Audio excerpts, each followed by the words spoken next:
you just hate the feeling of your favourite show ending? Wondering how Eleven's doing in the Upside Down without her Eggos? We've had to wait over an entire year for the second season of Netflix's Stranger Things, and how have we filled that gaping hole in our lives? With games, of course. In celebration and preparation of the second season of the Sci-Fi Spookfest heading our way, we've rounded up our top picks of 9 games to play if you love Stranger Things. Oxenfree starts like a standard, if brilliant, teen movie. A coming-of-age story. Horrible friends, crushing social awkwardness. Ren. Uh-huh. Come on, fess up. You want to go out with Nona, right? Clarissa! Wait. I want to hear his answer. But much like Stranger Things, it effortlessly layers the supernatural, offering a compelling central mystery and multiple endings.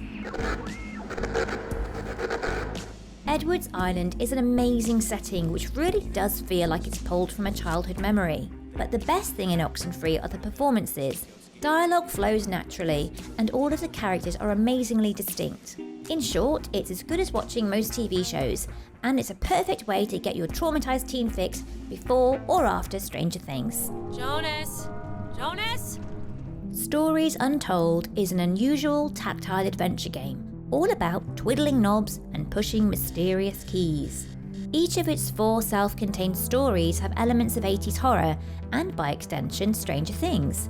There's a mysterious lab here, a shadowy outpost over there, but it's the first story, The House Abandoned, which most recalls the illicit late-night gaming sessions of our youth. It's easy to imagine any of the kids from Stranger Things tapping away on an old-fashioned keyboard, staring at low-res images on a TV that's apparently made of wood.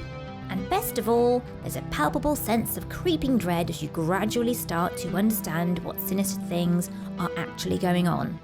Did I just use best of all and creeping dread in the same sentence? Yes, I did. No prizes for guessing where they got the idea for the titles for either.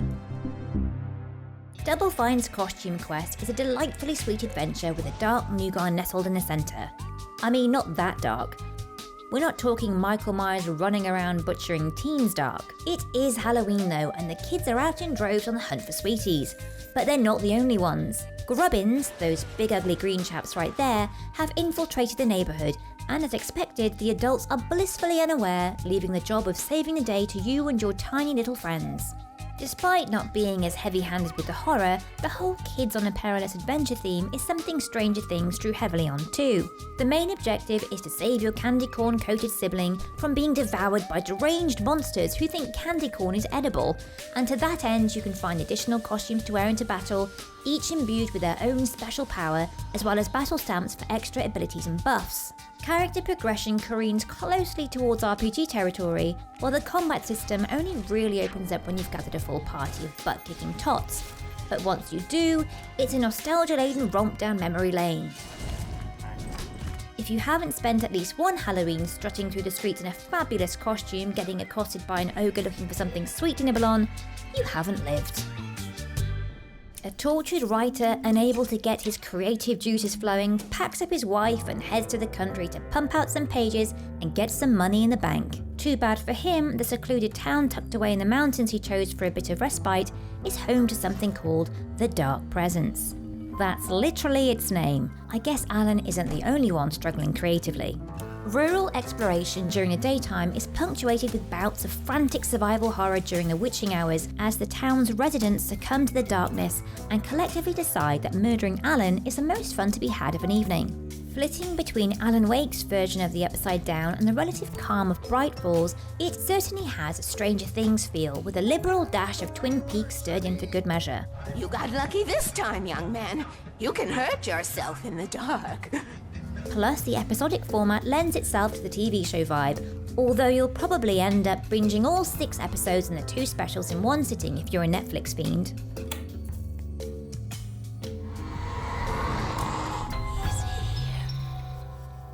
Little Nightmares is a puzzle platformer that revels in the horrors of your childhood. Shadowy corners, grotesque half-monsters, and a sense of dread stalk you through them all. A ship where the depraved and degenerate gather to feast on the flesh of small children. But not this one. Not much is known about Six, a young girl who sets out to escape the bowels of the boat, but we accompany her on her arduous journey as she avoids the nightmarish obstacles that stand between her and her freedom. Like Stranger Things 11, having a number for a name is a clever trope that alludes to the presence of a much deeper backstory that's yet to be revealed. What about numbers 1 through 5? Or perhaps it's just a new trend for girls' names now that we've moved away from foodstuffs and countries. Apple and India are so last year. The next fad? Fractions. Six's crippling hunger plays a part in her eventual escape, but we don't want to get too spoilery. All you need to know is that it's as excellent as it is unsettling, and will transport you back to a time when you were terrified of the dark and everything hidden within it.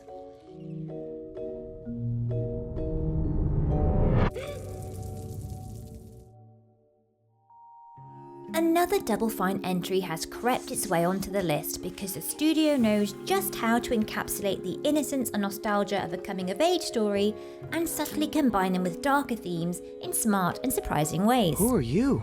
When you tire of child's play, when you're ready for real danger, come see me. Broken Age's narrative follows two youngsters dissatisfied with their lot in life. One is mollycoddled on what appears to be a spaceship designed to be piloted by a super intelligent baby, while the other is on the cusp of being sacrificed to a gluttonous beast called Mog Chothra during the upcoming Maiden's Feast. Because what civilization can reach its peak without spilling the blood of young virgins in pointless ceremonies every now and then? While both Shay and Vela's stories are equally compelling, the themes Vela's portion explores are significantly more disturbing at times. From a gameplay perspective, the title is a very simple point-and-click adventure split over 2 episodes. The first half is made up of relatively simple puzzles, while the second gets a bit tougher, but the game looks great and the writing is witty and clever. I wonder if this bowl is as sick of cereal as I am. Double Fine knocks it out of the park again with this one. Why don't we just kill Mog Chothra? Oh, honey. If angsty teen drama with a touch of the supernatural is what you're after, look no further than Don't Nod's Life is Strange. Another episodic adventure, it follows 18-year-old Max Caulfield as she navigates the complex puzzles and layered world that is young women in their late teens.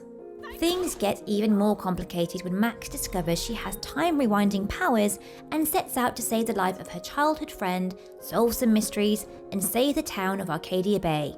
It airs a bit too much on the angsty side for my taste, and the characters are a touch too introspective for me to relate to, but anyone on social media who you care to ask will gush for hella days about it. That's what the kids say, right? See, I can be hip too. I believe Max has taken what you kids call a selfie. A dumb word for a wonderful photographic tradition. If you need your mysterious American town box ticked this Halloween, then the Darkside Detective is worth your time. It's a cheerful point-and-click adventure full of pop culture nods and references horror fans will devour. Ever fancied seeing the ghosts of H.P. Lovecraft and Edgar Allan Poe arguing in a haunted library? Say boo to your new favourite game. Lead character Detective McQueen isn't quite as grizzled as Chief Hopper, and the brilliantly hapless Officer Dooley provides more comic relief than we're used to in Stranger Things. More generally, the town of Twin Lakes contains a more sedate sort of horror than Stranger Things, Hawkins, Indiana. The monsters here are more likely to help you solve puzzles than entomb you. If only Barb had lived here instead, maybe things would have turned out differently. There are few games that so cleanly skewer the feel of 80s horror quite like this murderous hide-and-seek 'em up. The promiscuous teens in Friday the 13th are a little older than the main cast of Stranger Things, but there's still a weird, almost childlike thrill to hiding under beds while an undead monster tries to hunt you. It's great fun sneaking around the camp as Jason or the counselors, and the chance to unlock new outfits and executions, most of which we can't show here, is enough to keep even the most timid soul coming back. But the absolute best thing about Friday 13th is Chad's face. Whatever it is, he just can't deal with it. Nancy kissed Jonathan? Barb got eaten? Someone spoiled the ending of season 2? I could go on, but let's just stop there.